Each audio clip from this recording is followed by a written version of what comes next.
ตู้เจ้าของว่าเป็นเจ้าของเป็นมรดกเฮาเนาะโอ้ตอนนี้เพิ่นกำลังมุ่งฟ้าซักอันนี้พักลาบโอ้จะพักลาบจะพักลาบมีกะทิมีกะทิมีข้างหน้ามีข้างหน้ามีข้างหน้าไม่ได้อันไหนคนเดียวเอาออกได้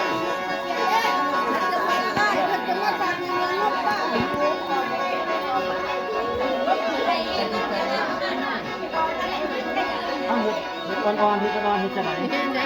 เอาเห็ดอ่อนๆอย่างนี้ที่ไหน